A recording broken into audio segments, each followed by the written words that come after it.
अस्सलाम वालेकुम नाजरीन, मैं हूं आतिफ भट्ट और आप देख रहे हैं पीटीआई इनसाइडर।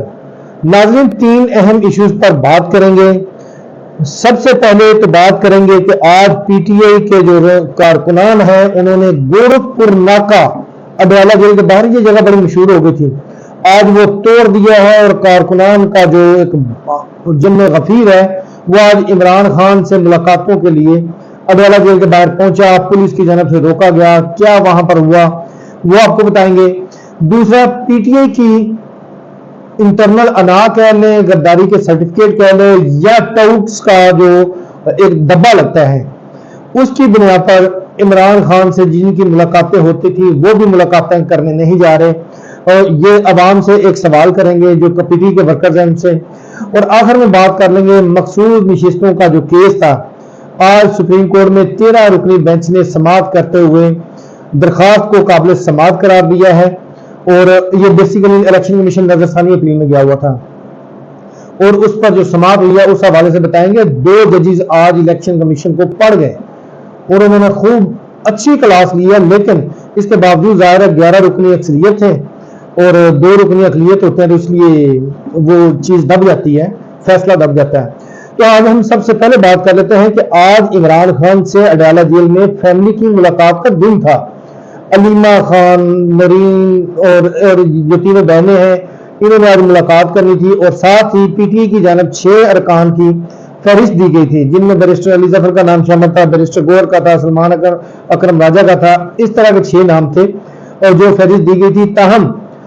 आज पहले से ज्यादा नाका जो है वो सख्त कर दिया गया गोरखपुर की जगह पर। ये अडयाला जेल से कुछ काफी फासले पर, चंद किलोमीटर, और वहां पर ही कारकुनान को, अलीमा खान को और सबको, रहनुमाओं को रोक लिया गया। आज कारकुनान जो है वो फिर आज पिंडी से कारकुनान निकले हैं और इतनी बड़ी तादाद में निकले हैं कि आज पुलिस जो है वो भी सर पकड़ कर बैठ गई कि इतनी तो हमें इंटेलिजेंस नहीं थी कि कितने कारकुनान आएंगे। सिक्योरिटी तो वही मामूल की लगाई हुई थी और नाका लगाकर मुकम्मल रास्ता जो है वो ब्लॉक कर दिया गया था गोरखपुर वाला। ताहम हुआ क्या, पुलिस की जानब से कुछ लोग जो है वो अलीमा खान, रहनुमाओं को और कारकुनान को रोका गया, लेकिन जैसे जैसे कारकुनान का पारा हाई होता रहा, इमरान खान की रिहाई के नारे लगते रहे, तो कारकुनान की जानब से फिर अलीमा खान जो है उन्होंने कारकुनान को कहा कि चले अब अडयाला जेल की तरफ पैदल ही चलते हैं, किलोमीटरों का सफर है। उन्होंने कहा जी आज इनको साबित करके दिखाएंगे कि हमने अडयाला जेल तक पहुंच जाना है। इससे पहले ये गोरखपुर नाके पर रोक लेते थे, कभी गिरफ्तारी करके वो दूर जंगलों में और कभी कहीं पर जो है वो दूर जाकर अलीमा खान को हिरासत में रखकर छोड़ देते थे। तो आज फिर कारकुनान ने जोश का मुजाहरा करते हुए तमाम नाके को तोड़ दिया और उसके बाद अगले नाके तक पहुंच गए। वहां पर भी पुलिस, ये एक और नाका उससे आगे था, वहां तक पहुंच गए, ये काफी फासले पे था। वहां पर पहुंचकर कारकुनान की जानब से फिर नारेबाजी की और आज पुलिस और कारकुनान के दरमियान मुठभेड़ हुई है, एक दूसरे को धक्कम तेल हुई है और पुलिस के जितने इंतजाम थे आज कारकुनान ने तबाह कर दिए। आज लग रहा था कि कारकुनान जो है वो इमरान खान से मुलाकात करके ही जाएंगे और जितने खौफ के बुत पीटीआई के कारकुनान के अंदर थे वो पहले तो टूटे हुए हैं, आज मजीद टूट गए हैं और उन्होंने पुलिस को पसपा होने पर, दूर भागने पर जो है वो मजबूर कर दिया और वो गोरखपुर का नाका जो है वो आज उन्होंने अबूर कर लिया, फतह कर लिया है पीटीआई के कारकुनान ने। उसके बाद अब अगले नाके पर जो है वो दोबारा मुठभेड़ बनी हुई है, धक्कम तेल चल रही है और आज अलीमा खान ने ऐलान किया है कि आज वो मुलाकात करके ही जाएंगी और कारकुनान ने भी फिर पुलिस को एक वार्निंग दी है। उन्होंने कहा कि हम तो यहाँ पर आए हैं, 4 दिन लगे या 5 दिन लगे, हम इधर ही हैं, तो आप भी हमारे साथ ही यहीं पर सड़कों पर जलील होंगे, हमें कोई परवाह नहीं है, इमरान खान से आगे हमें कुछ नहीं है और ये जो जुल्म का बाजार है आज हम उसको तोड़ कर जाएंगे। ये कारकुनान की बड़ी तादाद है वो आज अडयाला जेल के बाहर पहुंचने के लिए बेताब है और अभी तक पेशकदमी जो है वो अडयाला जेल की तरफ कर रही है। वो अलग बात है कि अडयाला जेल में चंद लोगों की मुलाकात हो, लेकिन ये जो आइसोलेशन में रखा गया है, कैद तन्हाई में रखा गया है इमरान खान को, आज वो कहते हैं कि इसको तोड़कर ही जाएंगे और इमरान खान की जो मुलाकातें हैं वो बहाल कराएंगे। अगर अलीमा खान और रहनुमा वहां पर डटे रहते हैं, बैरिस्टर अली जफर वहां पर मौजूद है, अगर वो वहां पर डटे रहे तो कारकुनान वहां पर धरना देने को भी तैयार है, एहतजाज करने को भी तैयार है और कारकुनान ने कहा कि हम तो फिर घरों से आ गए हैं, अब ये लीडरशिप पर है कि लीडरशिप क्या फैसला करती है, लेकिन इम्कान यही लग रहा है कि आज अलीमा खान जो है वो उन कारकुनान को लीड करेंगी और वहीं पर रुकेंगी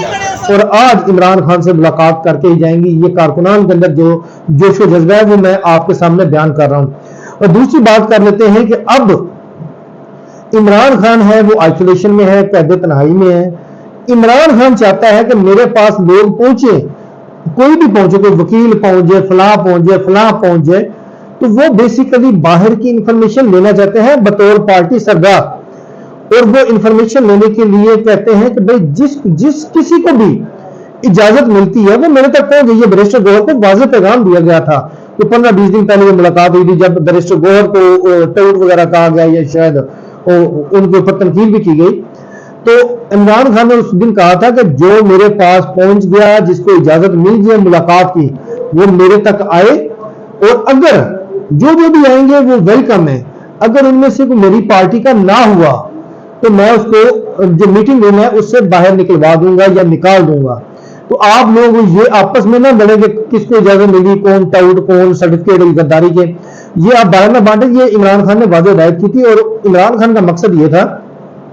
कि जो बाहर की मालूमात है वो उन तक पहुंचते रहे कि पार्टी के अंदर क्या चल रहा है, हुकूमत क्या कर रही है, जिस तरह बॉर्डर्स की सूरत है वहां पर क्या हो रहा है, हुकूमत कितनी संजीदा है, गैर संजीदा है, क्या बयान देना है, क्या पार्टी पॉलिसी लेनी है, क्या डायरेक्शंस है, पार्टी के अंदर की क्या डायरेक्शंस है, किसको क्या जिम्मेदारी देनी है। तो इमरान खान जो है वो आज भी मुंतजिर है, लेकिन पार्टी के अंदर एक चीज चल रही है, जिन लोगों को इजाजत मिल जाती है मुलाकात करने की वो इस डर से नहीं जा रहे, यानी कि बैरिस्टर गौहर है, डॉक्टर अली इमरान है और भी कुछ वकला हैं जो इमरान खान के करीबी हैं,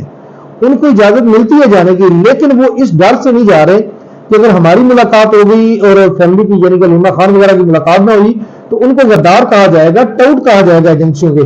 तो वो कहते हैं कि एक तरफ खान है जो हमारा मुंतजर होता है कि हम उसको जाकर कुछ बताएं और उससे कुछ डायरेक्शंस लेकर पार्टी तक पहुंचाएं, और दूसरी तरफ बाहर की ये पॉलिटिक्स है कि जिसमें जो लोग जिनको इजाजत नहीं मिलती है, जिनको अंदर नहीं जाने देते, तो वो हमें पार्टी के गद्दार कहना शुरू हो जाते हैं, टाउट कहना शुरू हो जाते हैं, ट्रोलिंग जो है वो और सोशल मीडिया पर होना शुरू हो जाती है। तो यही वजह है कि वो पार्टी के जो लोग हैं उन्होंने कानों को हाथ लगाया हुआ है कि हम खान से मिलने जाते नहीं है, ना मिलने जाओ और ना अपने पर गद्दारी का सर्टिफिकेट लो और ना ही टाउट जो है वो कहलवाया जाए। लेकिन यहां पर सवाल अवाम के लिए यह है कि क्या इमरान खान तक इंफॉर्मेशन पहुंचना जरूरी है, बाहर की, पार्टी की, मुल्क की, या फिर ऐसे या उनकी डायरेक्शंस जो हैं वो बाहर आना जरूरी है पार्टी के हवाले से लीडरान को, और जिस तरह सूबे में हुकूमत है, या फिर ये मुलाकातें जरूरी हैं जिनकी मुलाकातें रोकी गई हैं। भाई खान साहब तो एक कैदी है, कैदी का तो ये दिल में ख्वाहिश होती है कि हर हफ्ते में एक मुलाकात होनी होती है, और उस मुलाकात के दिन ये ड्रामा नहीं इसको कहेंगे, ये राइट है, लेकिन ये चीज बना के एक बाहर का माहौल, और इमरान खान अंदर मुंतजिर रहता है कि मैंने आज ये बात करनी है, वो बात करनी है, ये डायरेक्शन देनी है, ये गाइडलाइन देनी है, और ऐसे में बाहर जो कुछ हो रहा होता है, एहतजाज हो रहा होता है या मुलाकातों की इजाजत नहीं मिलती। तो बेसिकली इन सब में मेरी नजर में नुकसान पार्टी का हो रहा है, इमरान खान का हो रहा है, और उनके जो बयानी है वो पार्टी तक या अवाम तक नहीं पहुंच पा रहा। तो ऐसे में इस चीज को जिद का, अना का मसला नहीं बनाना चाहिए। जिसकी मुलाकात होती है उसको कम से कम इमरान खान से मुलाकात के लिए जाने देना चाहिए, ताकि खान तक इंफॉर्मेशन जाए और वहां से पैगाम बाहर आए अवाम के लिए। अवाम ना अलीमा खान को सुनना चाहती है, ना सलमान अकरम राजा को, ना बैरिस्टर गौहर को। अवाम अगर सुनना चाहती है तो वो है इमरान खान। इमरान खान क्या कह रहा है, अंदर बैठकर क्या कह रहा है, बाहर उनका बयानिया क्या है, तो वो ये सुनना चाहती है। और ऐसे में पार्टी के अंदर एक दूसरे की लेग पुलिंग ऐसी है, जिसकी मुलाकात हो जाए वो गद्दार, जिसकी ना मुलाकात हो वो मुहिब्बे पार्टी हो गया। और यही वजह है कि बैरिस्टर गौहर जो है वो भी मुलाकात के लिए नहीं गए, और डर है कि अगर मेरी मुलाकात हो भी गई तो फिर मुझे गद्दार या पार्टी का, हालांकि इमरान खान ने उनको किया हुआ है। तो ये पीटीआई को बड़ा संजीदगी से सोचना चाहिए कि इमरान खान तक इंफॉर्मेशन जाना जरूरी है, उनकी डायरेक्शन पार्टी के हवाले से आना जरूरी है, बजाय इसके कि फलां की मुलाकात होती है और फलां की मुलाकात नहीं होती और इसको अना का मसला बनाकर जो है वो बैठा जाए। और अब हम आखिर में बात कर लेते हैं जो आम इंतखाबात में जो पीटीआई को मखसूस नशिस्तें सुप्रीम कोर्ट के 8-5 के फैसले के तहत दी गई थी, इस पर इलेक्शन कमीशन ने नजरसानी में गई थी, और आज वो केस जो है वो फिक्स हुआ था, और یہ اس میں دیکھنا تھا کہ کیا یہ کیسز نظر ثانی اپیل جو ہے وہ قابل سماعت ہے یا نہیں۔ آج جسٹس امین الدین کی سربراہی میں جو 13 رکنی بینچ ہے اس نے اس پر سماعت کی ہے اور ان کو قابل سماعت قرار دیا ہے، اور اس بینچ میں وہ دو ججز ایسے شامل ہیں جنہوں نے 8 کا جو فیصلہ دیا تھا اس میں بھی یہی 2 لوگ موجود تھے جنہوں نے 8 کے فیصلے کی حمایت کی تھی اور پی ٹی آئی کو یہ سیٹیں الاٹ کرنے کا حکم دیا تھا یہاں 8 ارکان نے، 8 ججز نے۔ اور آج بھی جب یہ نظر ثانی اپیل پر سماعت ہوئی ہے تو جسٹس عائشہ ملک اور جسٹس عقیل عباسی ان کی جانب سے بہت ٹف ٹائم دیا گیا، جس پر الیکشن کمیشن کے وکیل کے پاس کوئی جواب نہیں تھا، لیکن اس کے باوجود جو ہے وہ انہوں نے پھر جو جسٹس عائشہ ملک ہیں ان کی جانب سے ریمارکس میں یہ کہا گیا کہ فیصلے پر عمل درآمد کیے بغیر آپ نظر ثانی اپیل جو ہے وہ کیسے دائر کر سکتے ہیں۔ جسٹس عقیل عباسی نے کہا کہ فیصلے پر عمل درآمد نہ ہونے سے توہین عدالت کی درخواست بھی آئی ہوئی ہے، تو کیوں نہ پہلے آپ کے خلاف توہین عدالت کی درخواست جو ہے وہ دائر کر لی گئی۔ ایسے میں جسٹس جمال مندوخے جو ہیں انہوں نے ریمارکس میں کہا کہ کیس جو ہے وہ دوسری رخ میں جا رہا ہے اور یہ سپریم کورٹ کو کہاں لے کر جا رہے ہیں، تو اس کو یہاں پر چھوڑیں۔ سب سے پہلے ہم اس نظر ثانی درخواست پر فیصلہ کر لیتے ہیں کہ آیا یہ قابل سماعت ہے یا نہیں۔ تاہم چونکہ 26ویں ترمیم کے بعد جو ججز کی تعداد ہے یا جو آئینی بینچ ہے، اب میں عوام کو مزید کیا کہوں، 13 ارکان تھے، ان میں سے 11 ارکان نے قابل سماعت قرار دیا اس بینچ میں کے 11 ارکان نے، اور 2 ارکان جسٹس عائشہ ملک اور جسٹس عقیل عباسی جو ہیں وہ اپنے پچھلے فیصلے کے ساتھ ہی کھڑے رہے اور انہوں نے اس کو قابل سماعت قرار نہیں دیا، اور بلکہ کہا کہ جب تک کہ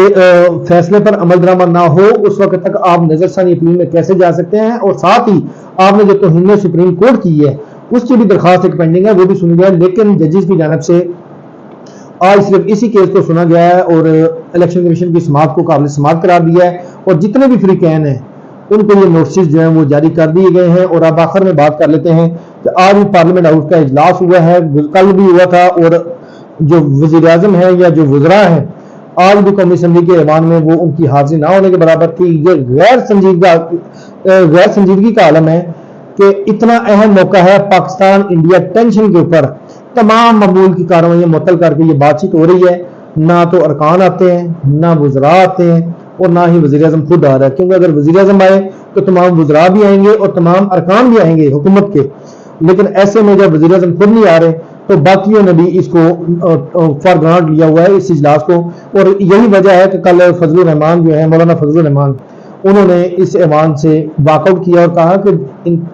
وہ تو بڑے جذبات کے ساتھ آئے کرتے کہ انڈیا کا منہ تو جواب دیں گے، لیکن آگے جو انہوں نے صورتحال دیکھی وہ یہ تھی کہ اندر کا ماحول جو ہے وہ انتہائی غیر سنجیدہ تھا اور وہ واک آؤٹ کر گئے، اور اس کے بعد انہوں نے میڈیا سے گفتگو کر کے اپنا جو پوائنٹ آف ویو ہے وہ وہاں پر رکھ تو دیا، لیکن چونکہ پارلیمنٹ کا ایوان ہوتا ہے جہاں پر پالیسی بننی ہوتی ہے، جہاں پر تمام جماعتوں نے ایک متفقہ قرارداد پاس کی اور ایک پالیسی بنانی تھی اور انڈیا کو منہ توڑ جواب دینا تھا، اور ایسے میں وزیر اعظم ہی اگر ایوان میں موجود نہ ہو تو پھر اللہ ہی حافظ ہے ایسی پالیسی کا۔ اس کے ساتھ ہمیں دیجیے اجازت، اللہ حافظ۔